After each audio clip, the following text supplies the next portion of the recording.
Process എല്ലാം പൂർത്തിയായിരിക്കുകയായിരുന്നു. ഇന്നത് finalise ചെയ്തിട്ടുണ്ട്. പരമാവധി കൊടുക്കാവുന്ന പ്രൊമോഷനുകൾ നമുക്ക് ഈ ഡിപ്പാർട്ട്മെന്റിനെ നടത്തിക്കൊണ്ടു പോകാൻ ആവശ്യമായ പ്രൊമോഷൻസ് എല്ലാം കൊടുക്കാനാണ് തീരുമാനം. ഡ്രൈവർമാർക്കും കണ്ടക്ടർമാർക്കും ഒക്കെ പ്രൊമോഷൻ ഉണ്ട്. അവർക്കെല്ലാം പറ്റുന്നത് നമ്മൾക്ക് ആവശ്യമുള്ള അനാവശ്യമായ പ്രൊമോഷൻ ചെയ്തില്ല. നമുക്ക് ഇത്ര പേരെ ആവശ്യമുണ്ട്, റിട്ടയർമെന്റ് വേക്കൻസിയുള്ള അങ്ങനെയുള്ളതെല്ലാം ഫില്ല് ചെയ്യാനാണ് തീരുമാനിച്ചത്. കൊടുക്കും. 2 ദിവസം ഞാൻ MD നിർദ്ദേശിച്ചത് നാളെ മറ്റന്നാളോ അത് ട്രിവാൻഡ്രത്തിൽ എന്നാ ഉടനെ വെച്ച് അത് ജീവനക്കാർക്ക് ഒരു സന്തോഷ വാർത്തയാണ്. അല്ല, എല്ലാ കാറ്റഗറിയും വരുന്ന കുറച്ച് കൂടുതലാണ്. നല്ലൊരു സാമ്പത്തിക ബാധ്യതയുണ്ട്, എന്നാലും നമ്മൾ ചെയ്യാം. കാരണം ഇത് റിട്ടയർമെന്റ് ഒരുപാട് വരെയാണ് ഈ വർഷം. വളരെ വൻതോതിൽ റിട്ടയർമെന്റാണ്. റിട്ടയർമെന്റ് പല പോസ്റ്റുകളിലും ഹാൻഡിൽ ചെയ്യാൻ ആളില്ലാതെ, സ്റ്റേഷൻ മാസ്റ്റർ, ATO ഇതൊക്കെ ആളില്ലാതെ പോകും.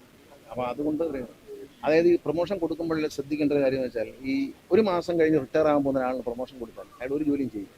ഇപ്പം നമുക്ക് കിട്ടിയൊരു ഗുണം എന്ന് പറഞ്ഞാൽ ATOമാരിൽ പലരും ചെറുപ്പക്കാരാണ്. അവർക്ക് 2034 വരെ 35 വരെയൊക്കെ സർവീസും. അപ്പോൾ അവർ ആ റെസ്പോൺസിബിലിറ്റിയോടെ ചെയ്യുന്നത് കൊണ്ടാണ് KSRTC ഉണ്ടായിരിക്കുന്നത്. സാധാരണ റിട്ടയർ ചെയ്യാൻ 1 മാസമുള്ള ആളിന് പ്രൊമോഷൻ കൊടുക്കും. DTO അദ്ദേഹം മേളിൽ കയറിയിരിക്കും, താഴെയുള്ളവരെ ജോലി ചെയ്യാൻ സമ്മതിക്കത്തില്ല. ഇദ്ദേഹത്തിന് പെൻഷൻ വാങ്ങണമെന്ന് പറഞ്ഞ് ജോലി ചെയ്യാതിരിക്കും. ഇതാണ് KSRTC കഴിഞ്ഞ കാലങ്ങളിൽ സംഭവിച്ചിട്ടുണ്ടെന്ന ഒരു അബദ്ധം. ഇപ്പം അതില്ല. ഇപ്പോൾ പ്രൊമോഷൻ കൊടുക്കുന്ന ഒരുവിധം ഒരു വളരെ ചെറിയൊരു പെർസെൻറ്റേജ് വെച്ച് ബാക്കി എല്ലാവരും ലോങ് പീരീഡ് 1 വർഷം 2 വർഷം വരെ മിനിമം ഉള്ള ആളുകളാണ്. ഈ നവകേരള സർവേയായി ബന്ധപ്പെട്ട് ഇപ്പം കോടതി തടഞ്ഞിട്ടുണ്ട്. അതിൽ മുഖ്യമന്ത്രിയുടെ പ്രസംഗമൊക്കെ ഇപ്പം വരുന്നതെല്ലാം സർക്കാരിന്റെ താല്പര്യങ്ങൾ കൂടി സംരക്ഷിക്കാൻ തുടർഭരണം ലക്ഷ്യമിട്ടുള്ള ഒരു സർവേ എന്നാണ്. അല്ല, ഒരു സർക്കാർ എങ്ങനെ പ്രവർത്തിച്ചു, ആ സർവേയുടെ ഉദ്ദേശം അതിൻ്റെ ലക്ഷ്യത്തെ വഴിതിരിച്ചുവിടുകയാണ് ചെയ്യുന്നത്. രാഷ്ട്രീയമായ ഒരു ലക്ഷ്യമല്ല അതിനുള്ളത്. ഒരു സർക്കാർ എന്തെല്ലാം ചെയ്തു, ഇനി എന്തെല്ലാം ചെയ്യേണ്ടതുണ്ട് എന്ന് പൊതുജനങ്ങളോട് ചോദിക്കാനുള്ള ഒരു തീരുമാനം, അതിനെ ഒരു ഇലക്ഷനുമായി കണക്ട് ചെയ്യുന്നതുകൊണ്ട് എനിക്ക് യോജിപ്പില്ല. അതിനകത്തൊരു സതുദ്ദേശമാണുള്ളത്.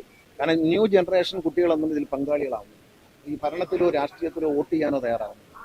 അവർ ഇതിൻ്റെ ഭാഗമായി ഇൻവോൾവ് ചെയ്യിക്കാന്നാണ്. വോട്ട് ചെയ്യാൻ പോലും, വോട്ട് ചേർക്കാൻ പോലും ന്യൂ ജനറേഷനിലെ ചെറുപ്പക്കാരായ കുട്ടികൾ തയ്യാറാവുന്നില്ല. അപ്പോൾ അവരെ ഇതിലേക്ക് ആകർഷിക്കാൻ അവരുടെ ഒപ്പീനിയൻ, ഈ നാട് എങ്ങനെയാകണം എന്ന് അവരാണ് സ്വപ്നം കാണുന്നത്. നമ്മളല്ല, വളരെ ചെറുപ്പമായിട്ടുള്ള ആൾക്കാരുണ്ട്, അവരാണ് കാണുന്നത് നാളെ എങ്ങനെയാവണം, നാളെ എങ്ങനെ ആകണം എന്നുള്ള ഒരു ഫീഡ്ബാക്കിന് വേണ്ടിയിട്ടാണ് അത് ചെയ്തത്. അല്ലാതെ അതൊരു ദുരുദ്ദേശമുള്ള കാര്യമല്ല.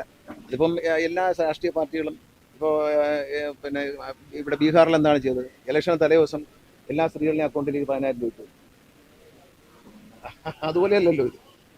ഇതൊരു 10 വർഷം ഭരിച്ചൊരു സർക്കാർ, ഞങ്ങൾ ചെയ്ത കാര്യങ്ങൾ ഇഷ്ടപ്പെട്ടു, ഇനി ഞങ്ങൾ തന്നാൽ ഞങ്ങൾ എന്താണ് ചെയ്യേണ്ടതെന്ന് ഒരു പ്രകടന പത്രിക തയ്യാറാക്കാൻ പോലും അത് ഉപകാരപ്പെടും.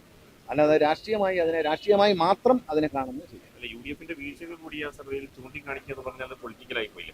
അല്ലെ, വീഴ്ചകൾ ഉള്ളതുകൊണ്ടാണല്ലോ. കാരണം ഇത്രയും വികസനങ്ങൾ ചെയ്തിട്ട് ഞാൻ ഇവിടെ ഇരുന്നപ്പോൾ തന്നെ പല ബസ്സുകളും വന്നു പോയി. അതിന് പുറത്ത് പരസ്യങ്ങളാണ്. 5 ലക്ഷത്തിലധികം വീടുകൾ പാവപ്പെട്ടവർക്ക് വെച്ചു കൊടുത്ത സർക്കാർ, 5,50,000 പട്ടയം കൊടുത്ത സർക്കാർ. മോശം സർക്കാരാണ്. ഈ UDFന്റെ അവസാനം ഉമ്മൻചാണ്ടി സർക്കാരിന്റെ കാലത്ത് നിങ്ങൾ അന്വേഷിക്കുക, ഒരു ഭവന പദ്ധതി പോലും ഉണ്ടായിരുന്നില്ല. ഈ ലൈഫ് എന്ന പദ്ധതി കൊണ്ടുവരുന്നത് 1ാം പിണറായി സർക്കാരാണ്. അതിനു മുമ്പ് യാതൊരുവിധ കേന്ദ്ര ഗവൺമെന്റ് കൊടുക്കുന്ന പിന്നെ പ്രധാനമന്ത്രി ആയിട്ട് കൊടുക്കുന്ന വീടുകളാണ് വെച്ചിരുന്നത്. അത് SC ST വിഭാഗത്തിൽപ്പെട്ടവർക്കാണ് കൂടുതലും. ജനറൽ വിഭാഗത്തിന് വളരെ കുറവായിരുന്നു. അങ്ങനെ തുച്ഛമായ നമ്പർ വീടുകളാണ്. മുനീറായിരുന്നു അന്ന് പഞ്ചായത്തിന്റെ മന്ത്രി. അദ്ദേഹം പലപ്പോഴും നിർബന്ധിക്കാറുണ്ട്. അത് ഞാനും അദ്ദേഹവും പറയുന്നുണ്ട്, വീട് വെച്ച് കൊടുക്കണം. അതുപോലെ തന്നെ അതിന് മുമ്പിരുന്ന സർക്കാരിന്റെ കാലത്ത് തുടങ്ങി വെച്ച വീടുകൾ തീർക്കാൻ പോലും ഉമ്മൻചാണ്ടി സർക്കാർ തയ്യാറായില്ല. അങ്ങനെ ഒരു സമരം ഉണ്ടായിരുന്നു, അത് മറക്കരുത്. PSന്റെ സർക്കാർ അവസാനിച്ചപ്പോൾ വീടുകൾ തറ കെട്ടിയിട്ടിരുന്നു. അതിന് ഫിനിഷിങ്ങിന് പൈസ കൊടുക്കാൻ പറഞ്ഞു. അതാ സർക്കാർ, UDF സർക്കാർ കൊടുത്തില്ല.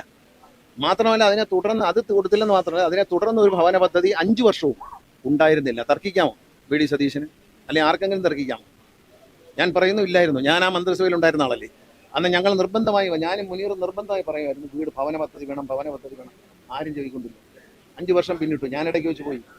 പക്ഷെ 5 വർഷം പിന്നിട്ടിട്ടും ഭവന പദ്ധതി ഉണ്ടായിരുന്നില്ല. പിന്നെയാണ് ലൈഫ് പദ്ധതി വന്നത്. അതിൽ പട്ടികജാതി പട്ടികവർഗ വിഭാഗത്തിൽപ്പെട്ടവർക്കും ജനറൽ വിഭാഗത്തിൽപ്പെട്ടവർക്കും വീട് ലഭിച്ചു എന്നുള്ളത്. അതും 1 ലക്ഷം രൂപയുടെ വീടാണ് അന്ന് ചെയ്തിരുന്നത്.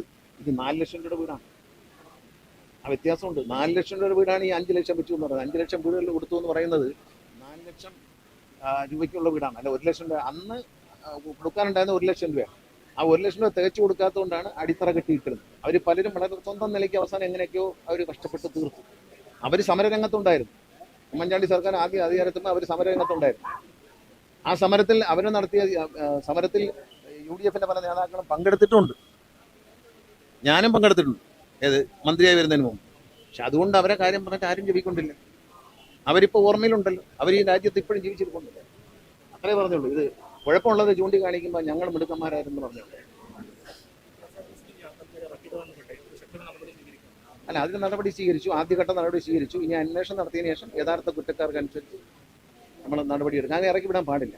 രാത്രി അവിടെ നിന്നല്ല, ഒരു യാത്രക്കാരെ അങ്ങനെ പെരുവഴിയിൽ ഇറക്കി വിടാൻ പാടില്ല. കയറ്റാതെ പോകും. അങ്ങനെ ചില ആൾക്കാർ റിസർവേഷൻ എടുത്ത്, ഈ അടുത്ത കാലത്ത് കോതമംഗലത്ത് എഞ്ചിനീയറിംഗ് കോളേജിൽ പഠിക്കുന്ന 2 പെൺകുട്ടികൾ റിസർവേഷൻ എടുത്തു തിരുവനന്തപുരത്തേക്ക് പോകാനാണ്. ആ റിസർവേഷൻ എടുത്ത് വണ്ടി നിർത്താതെ പോയി. ഒടുവിൽ അവിടെ നിന്ന് എന്നെ വിളിക്കുകയായിരുന്നു ഈ കുട്ടികൾ. ഞാൻ എന്നിട്ട് നേരിട്ട് ഡ്രൈവറോട് സംസാരിക്കും. അവസാനം അവർ ടാക്സി പിടിച്ച് കുട്ടികളെ വീട്ടിലെത്തിക്കാന്ന് പറഞ്ഞു. പിന്നെ വേണ്ട, അതിന് കോതമംഗലത്ത് എത്തിയപ്പോഴേക്കും മൂവാറ്റുപുഴയിൽ നിന്ന് സ്റ്റേഷൻ മാസ്റ്റർ അവരെ മറ്റൊരു ബസ്സിൽ കയറ്റി വിട്ടു. അതൊക്കെ നമ്മുടെ മക്കളാണ് ഇറക്കി വിടും. ആ ഒരു കൺസിഡറേഷനാണ് എന്നെ സംബന്ധിച്ചത്. എൻ്റെ മകളെ വഴിയിൽ ഇറക്കി വിട്ടാൽ എനിക്ക് സഹിക്കും. എൻ്റെ മകളെ കയറ്റാതെ സന്ധ്യ സമയത്ത് 5 മണിക്ക് വണ്ടി എൻ്റെ മകളെ തിരുവനന്തപുരത്തുള്ള മകളെ കയറ്റാതെ കോതമംഗലത്ത് വിട്ടുപോയാൽ അത് സഹിക്കില്ല. അതിനെപ്പറ്റി നടപടി ഇച്ചിരി വികാരപരമാണ്. നിങ്ങൾക്കും ആ വികാരം ഉണ്ടെന്ന് തോന്നുന്നു. മനുഷ്യൻ്റെ വികാരമാണ്.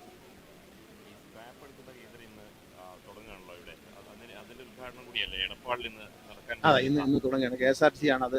3 യൂണിറ്റാണ് തുടങ്ങുന്നത്. ഒരെണ്ണം KSRTCക്കാണ്. KSRTC മറ്റെണ്ണം 2 ടെൻഡർ ചെയ്ത് കൊടുക്കുകയായിരുന്നു. ഒരെണ്ണം KSRTCക്ക് നമ്മൾ കോടതിയിൽ നിന്ന് തന്നെ അനുവാദം വാങ്ങിയിരുന്നു. അതാണ് ഇന്ന് തുടങ്ങുന്നത്. അത് നിർബന്ധമായി തുടങ്ങിയാനുള്ള ഗുണമെന്ന് പറയുന്നത്, ഇത് തുടങ്ങിയാൽ കേന്ദ്ര ഗവൺമെന്റിൽ നിന്നും ഈ സ്ക്രാപ്പിംഗ് ചെയ്യുന്ന സംവിധാനം നമ്മൾ കൊണ്ടുവന്നു എന്ന് പറയുമ്പോൾ 250 കോടി രൂപ സംസ്ഥാന സർക്കാരിന് ഒരു വർഷം. അതിനുവേണ്ടിയാണ് അത് ചെയ്തത്. എല്ലാം സ്ക്രാപ്പ് ചെയ്യും. സ്വകാര്യ വാഹനം KSRTC വണ്ടി അല്ല ഉദ്ദേശിക്കുന്നത്. സ്വകാര്യ വാഹനങ്ങൾ സ്ക്രാപ്പ് ചെയ്യണം. സ്വകാര്യ വാഹനങ്ങൾ വാങ്ങി പൊല്യൂഷൻ ഇല്ലാതെ സ്ക്രാപ്പ് ചെയ്യുന്ന ഒരു ലേറ്റസ്റ്റ് ടെക്നോളജിയാണ്. ഫുള്ളി ഓട്ടോമേറ്റഡ് ആയിട്ടുള്ള ഒരു ടെക്നോളജിയാണ്. പൊല്യൂഷൻ വരാത്ത വിധത്തിൽ ഇതിൻ്റെ പല സാധനങ്ങളും പൊല്യൂട്ടഡ് ആക്കുന്ന സാധനങ്ങൾ പൊല്യൂട്ടഡ് ആക്കുന്നുണ്ട്. അത് ഒഴിവാക്കുന്ന ഒരു ആധുനിക സംവിധാനം ആണ് വരുന്നത്. അല്ല, ഇത് പണി പൂർത്തിയായ ഉടനെ സ്ക്രാപ്പിങ്ങിന് വണ്ടികൾ എടുത്തു കൊടുക്കണം. RTO സർട്ടിഫിക്കറ്റ് ഈ വണ്ടി സ്ക്രാപ്പ് ചെയ്യണം. അതോടെ ഈ ടാക്സ് അവസാനിക്കും. അല്ലെങ്കിൽ ഈ സ്ക്രാപ്പ് ചെയ്തതിനെ കുഴപ്പം നമുക്ക് ടാക്സ് ഇങ്ങനെ അടിച്ചു വന്നുകൊണ്ടിരിക്കും. മുൻകാലങ്ങളിൽ പലപ്പോഴും അങ്ങനെ സ്ക്രാപ്പ് ചെയ്ത് പോയ പല വണ്ടിക്കും ഇപ്പോഴും ടാക്സ് വന്നുകൊണ്ടിരിക്കും. അതൊക്കെ വേഗത്തിലെ കമ്പ്യൂട്ടറൈസ്ഡ് ആയിരിക്കും. നമ്മൾ രജിസ്റ്റർ ചെയ്ത് കഴിഞ്ഞാൽ പെട്ടെന്ന് തന്നെ പരിശോധിച്ച് ചെയ്തു. അതിനൊന്നും കുഴപ്പം വരില്ല. അത് മോട്ടോർ വെഹിക്കിൾ ഡിപ്പാർട്ട്മെന്റാണ് ചെയ്യുന്നത്. അവർ ചെയ്യും.